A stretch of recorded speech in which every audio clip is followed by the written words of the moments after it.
morning and welcome to KidNuz. I'm Kim. Today is Friday, August 19th, 2022. And we begin with a baseball player introducing himself to the majors in a way that most only dream about. 22-year-old Brett Baty of the Mets was on the second pitch of his first ever big league at-bat Wednesday night when he took a monstrous swing and launched the ball 377 feet for a two-run homer. As he rounded the bases, the young man took a moment to flash a hand signal to his proud mom, who was there to watch his debut with his dad and sister. According to the New York Times, the timing was serendipity. Brett was actually supposed to be on the roster the day before, but was playing AAA ball in Syracuse when he got the call and rushed to the airport, only to miss his flight and what would have been his first game. Safe to say, the frustration is forgotten and the wait worth it. A whale that's been in captivity for 52 years may soon be released back into the wild.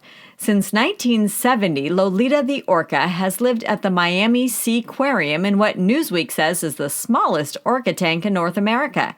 She's 56 now and also the last surviving killer whale out of 45 that were originally captured and delivered for display in aquariums between 1965 and 1973. Activists who've been working for years to get her out are reportedly making headway. The Seaquarium has a new owner who's open to the idea, and a federal agency has raised serious concerns about her current environment. If she does get relocated to the Pacific Northwest as hoped, a happy reunion could take place. Experts believe Lolita's mom, a 93-year-old orca named Ocean Sun, still roams the waters off of Oregon, Washington, and British Columbia.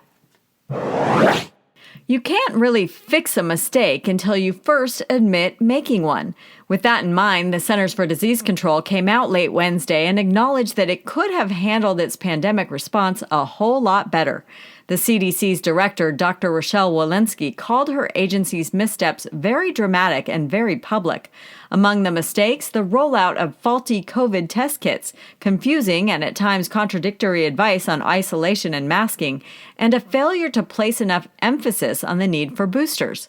Dr. Walensky is promising a CDC-wide shakeup and a future emphasis on real-time data, so Americans can make informed decisions about their health based on what is going on in their own communities. She's 10 years old, has mad chess skills, and is using her talent to raise money for the Ukrainian army. Valeria Yezhova sets up her board outside a shopping center in the country's capital of Kyiv and challenges all who walk by to a game. That she's already the European and world champion for her age group doesn't seem to scare anyone off. They're all happy to sit and get beat for a good cause. So far, she's raised hundreds of dollars for a foundation that gets equipment and humanitarian aid to the Ukrainian military. And she's become quite a celebrity in her own right. As one challenger said, "It's okay to lose to her. She is doing a great job helping the army, and she has touched all of Ukraine with her efforts." In other KidNuz notes, the pop group known as the Chainsmokers plan to take their music to new heights. Bandmates will launch aboard a private rocket in 2024 and perform 20 miles above Earth in a pressurized capsule tethered to a stratospheric balloon. It'll reportedly make them the first musicians to ever sing at the edge of space. And Mattel is tipping its hat to another icon. The toy company recently rolled out a new Barbie honoring world-famous chimpanzee researcher and climate activist Dr. Jane Goodall. The Barbie wears Jane's signature khakis, binoculars, and low ponytail, and comes with a replica of the chimp David Greybeard. And in keeping with Jane's love of nature, the doll is comprised of 90% recycled plastics. Mattel hopes the representation of women in science inspires girls to learn more about green careers and how they can protect the planet. That's it for KidNuz this morning. A friendly reminder that we are a nonprofit and rely on your generosity to help us deliver age-appropriate news each and every weekday morning. A donation button can be found on our website at kidnuz.org.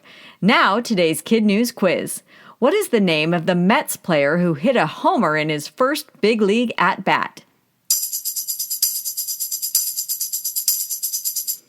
Brett Baty. How long has Lolita the orca been in captivity?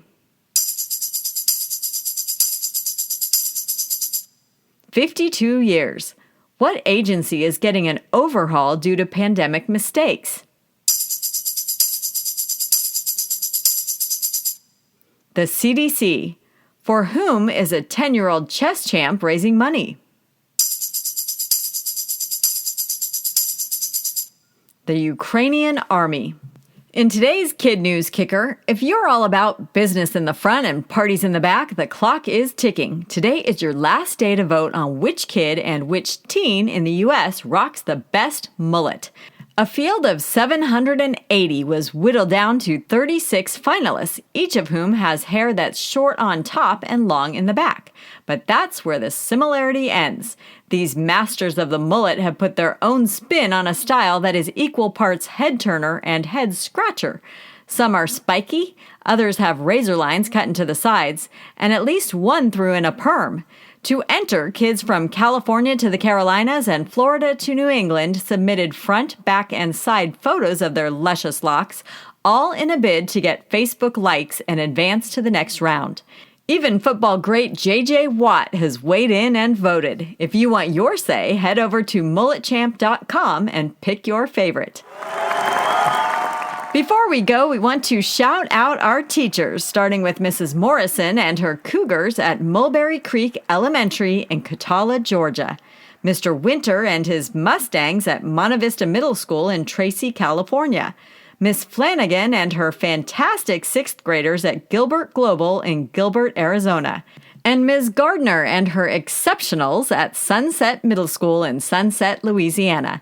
Thanks for listening. Check out our Week in Review quiz now up on our website. Have a great weekend, and we'll see you back here for more Kid News Monday morning.